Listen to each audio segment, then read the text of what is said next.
First here at 5 on this Friday evening, the National Transportation Safety Board officially has the black boxes from Wednesday night's collision between a commercial airlines jet and a Black Hawk helicopter.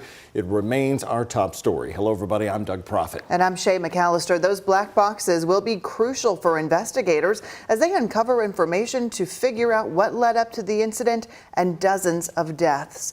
Crews returned to the Potomac River early this morning to continue recovery of several bodies as well as evidence that's trapped underwater. New images from video obtained by CNN show a close-up view of the helicopter on the left and then the jet with its bright lights on the right, both on the collision course. The helicopter pilot had already acknowledged to air traffic control that he saw the jet. However, questions remain about which aircraft he was referencing. Acknowledge or ask for visual separation, then the controller kind of relaxes a little bit because he thinks, well, that aircraft sees the other one. Preliminary data shows the helicopter flying at 350 feet instead of the required 200 feet or lower. Today, the FAA announced it's restricting the low-altitude helicopter routes for the time being. That route is specifically around the Potomac River. The NTSB expects to release an initial report within 30 days. Meantime, tonight we're now learning more about some of the victims from the deadly mid-air crash near Reagan International Airport. Azra Hussein, an IU grad from the Indianapolis area, was one of the passengers on board. She and her husband were living in Washington, and he was waiting for her at the airport. She's just one of the many victims who died in the collision. ABC's Morgan Norwood has more on those lives lost and how loved ones are remembering them.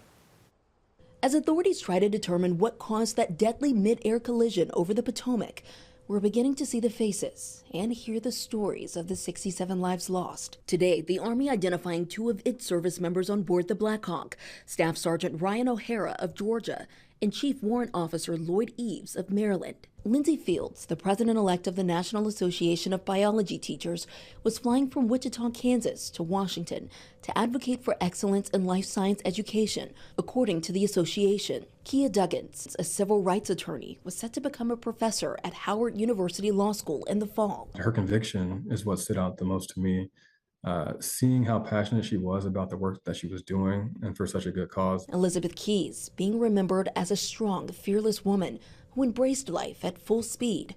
She was killed on her 33rd birthday, returning home early from a business trip so she could go on a date with her longtime partner, David. And 14 members of the figure skating community, including athletes, coaches, and family members, returning from a training camp, also being mourned. The skaters that were on that plane were some of the most incredible skaters that I have ever seen. 12-year-old Brielle Beyer, a cancer survivor, was with her mother, Justina. Spencer Lane, killed along with his mom, Christine, was a 16-year-old figure skating phenom. His father, Doug, says he was unstoppable. Was a force of nature. You couldn't make him do something, but if he was like, hey, that's interesting to me, you couldn't stop him. The club also paying tribute to 13-year-old Gina Hahn, seen here competing just last month. Hahn's mother, Jen, also on the plane, along with their coaches, Jenya Shishkova and Vadim Nomov. I'm Morgan Norwood, ABC News, New York. ABC News is also now reporting about 30 minutes ago that the Black Hawk helicopter is being lifted out of the river today and that Reagan National has 25 certified air traffic controllers with 3 in training. The tower is authorized to have a total of 28 controllers. World News Tonight has more coverage on this at 6:30 right after WHAS 11 News at 6. And stay with WHAS 11 News as we're also posting brand new updates for you. To get the latest information sent straight to your cell phone, download the free WHAS 11 app. All of last year, we had maybe one ICE detainer. And so far in the last 7 weeks or so, we've had 4. Some jails in Kentucky are now hearing more from federal immigration authorities requesting they hold inmates they want in their custody. This comes as President Trump continues his crackdown on undocumented immigrants. The jail in Scott County, Kentucky, that's in Georgetown, right near Lexington, has recently changed their policy on working with ICE to make the process easier. And it involves transferring inmates to another county right near Louisville. That's Oldham County. Isaiah Kim Martinez and our senior photojournalist Alyssa Newton are continuing to cover the fallout of Donald Trump's order. And Isaiah, we haven't seen as many arrests as other states have been seeing. Are Kentucky counties feeling the pressure? Doug, Shay, there's no doubt about it, either from the new administration itself as well as from their own communities in some cases. Now, Scott County's jailer talked to me today explaining their new procedure just enacted after Thanksgiving. Now, they've upped their communication with ICE about inmates federal agents want in their custody. Now transferring them to Oldham County's detention facility over in LaGrange. You can see our Sky 11 drone video here. It's a dedicated 72-hour holding center contracted with the feds to make pickups. But I do think with the new administration coming on, I do think ICE is going to be pursuing these individuals with increased vigor, and we want to be there to help them as much as we can. Now, ICE makes these requests for jails to hold inmates for up to 48 hours. Scott County has never had this kind of agreement in place, advised by their county attorney not to risk lawsuits that could come by not releasing folks who either bonded out or already served their sentence. Guys, jailer Darren Broyles, who you just heard from, called it a relief for him to better collaborate with ICE officials. So we know some sheriff's offices and sheriffs are saying we don't have the resources for this. We don't have the people we need to do this. The space to do it. Are you hearing any of that kind of pushback from the jailers? Yeah, I think that's all true. I think most jails would say we don't have the space. It's extra money. It's extra resources. I think the difference is, in Scott County's case, they're hearing from community members saying do something about it. So I think that's when you see the approach kind of change. In Scott County's case, they've sort of come up with this innovative idea in their minds to say, hey, we're just going to send some of these inmates to a facility that does have more space. Maybe not all jails have thought the same way. Okay, you'll have more from the governor at 6. Yes. Thank you, Isaiah. Let's look at Indiana. A new bill there would make it a requirement for jails and sheriffs to work with ICE. House Bill 1158 would require every sheriff in Indiana to sign an agreement with ICE. This would allow the federal agency to delegate some of their immigration enforcement over to local authorities.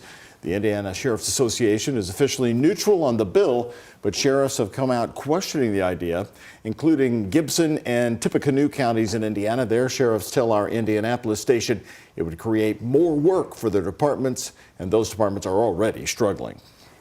Well, hello, Friday. You know it's going to be a great weekend when you finally get over the rain and you've got a view like this one as you're getting ready to leave work. And how often do we get 60 degrees here just as we're coming into February? Here it is, January 31st. So, Ben, I'm surprised a lot of people even made it off to work today. It's been a long month, guys. It has. At least we're ending it, getting over that 60-degree mark, 61 right now, and had an official high today at 63. That's the warmest in over a month since I believe around December 29th. So enjoy that mild evening, and most locations will be dry. Just a couple showers off to the south of Louisville right now. You can see a bit breezy, but that is a fairly warm breeze coming in from the west and southwest around 10 to 15. This live view provided by our Midway University cam, part of our U of L Health camera networks. So looking at upper 50s, lower 60s, 60 degrees in Campbellsville, touch cooler north, Madison at 55 and Paoli at 54 degrees. So a couple showers to our north and to the south. In the middle,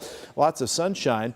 So a couple of these showers right now moving into Hart County around Munfordville and kind of scooting through the Hodgenville area, and also near Lebanon off to the south of the Bluegrass Parkway at the moment. So a couple of isolated showers possible this evening, but you can see most of our map is dry here after sunset. Some clouds for the overnight and a little bit chilly as we drop down to the 30s overnight. A partly cloudy sky for tomorrow, upper 40s to the low 50s across the area. Still a little bit above normal, but a bit cooler for our Saturday. So not bad at all. So 50s this evening, dropping into the 40s a little bit later on tonight with an overnight low temperature at 38 degrees. At noon tomorrow, lower 40s, maybe that light to medium weight jacket for tomorrow afternoon. Quiet and dry with upper 40s, but I'll show you when the 60s return coming up.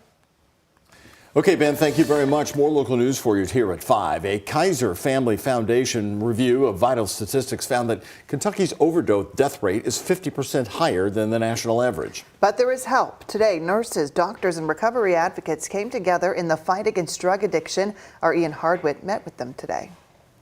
Narcan has made a huge difference for people on their path to recovery in the last 10 to 15 years. But advocates here at U of L Health Symposium on Addiction Treatment say there's some more steps that could be made at the hospital level to help with treatment even more. ER might be the first step, upstairs might be the second step. We want to make sure that the third step out of the hospital is not just a guess. You know exactly where to go to get what you need. So the goal for today is to make sure everybody knows what's available, so you don't get just the appetizer menu, you get the full list. As a nurse for over 20 years, Mark Spivak has seen too many people visit the emergency room due to drug abuse. Then they come back and the wound is worse. And they come back and they just repeat the cycle to the point where they will literally have mushrooms growing inside their hearts and still can't stop. By bringing recovery experts to the hospital and setting up care for patients outside the ER, he hopes to end that cycle. Vocal KY is just one organization involved. Organizer Jennifer Twyman said it's impossible to help someone with drug addiction if they don't have housing. Yeah. Well, when you hand somebody a phone number and a card and go, oh, here, go call this person. At least for me, that would not have worked. Whatever those gaps are, it takes relationship building and connection to bridge those. Sam Elkins would know, although she had a home, compassionate health care made her 10-year recovery journey possible. I got to go to places that allowed me to come back, and they never treated me like, oh, she's back again, and like shameful, because I had enough shame in my own mind about myself. I didn't need anybody else broadcasting it to me. That's why Spivak brought this group of over 100 together, so people can get the care they need without judgment. In Louisville, Ian Hardwick, WHAS 11, on your side. If you or someone you know is looking for recovery services, we have a link to those on the WHAS11.com homepage.